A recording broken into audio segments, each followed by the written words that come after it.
Hi, this is Jefferson. Brad and I are here in Texas today doing diligence on a mobile home park. We just thought we'd point out a couple things about the way mobile homes are set. This is obviously a new set here, what we're going to look at today. This is to code, and this is very well done. So you can see this house is actually set pretty high up off the ground here. That's because the ground slopes. Of course, you want the house to be level.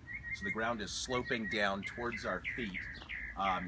So what we see under here are these cross braces here that actually get connected into some augers that are screwed down in the ground. These braces, you may not be able to see it, these braces are roughly every 12 feet or so under the house here. So the braces, of course, are for wind load and to help hold the house down in the event of strong winds. We also see, of course, over here, the piers.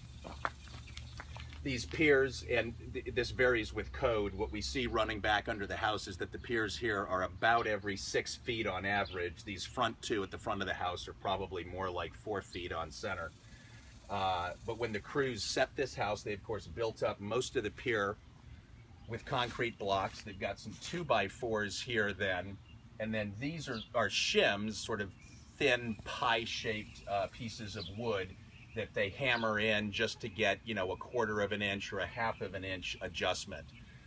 When the crews set this, they came in with a level and probably set the house, I would guess, to sort of within a 1/4 of an inch or so of level. That's level.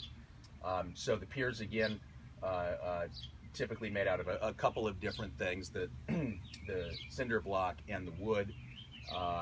Obviously that's for the vertical load of the house. Then you've got these cross straps here about every 12 feet or so. And then running here, of course, is the sewer pipe.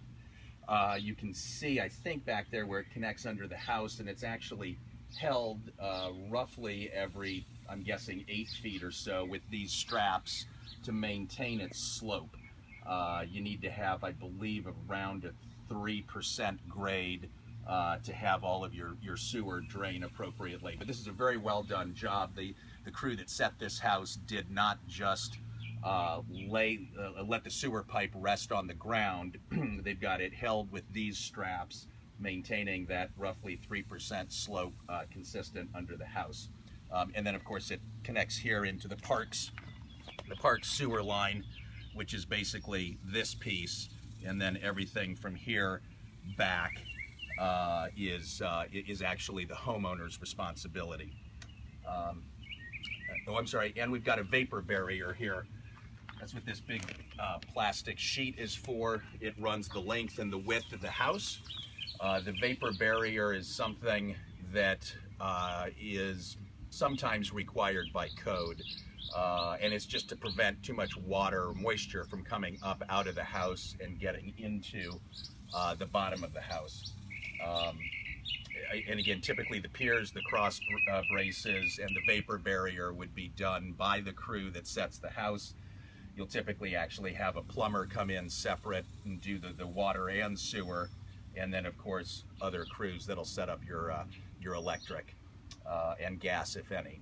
But anyway, good overview here of a very well set house done to modern code. Thanks.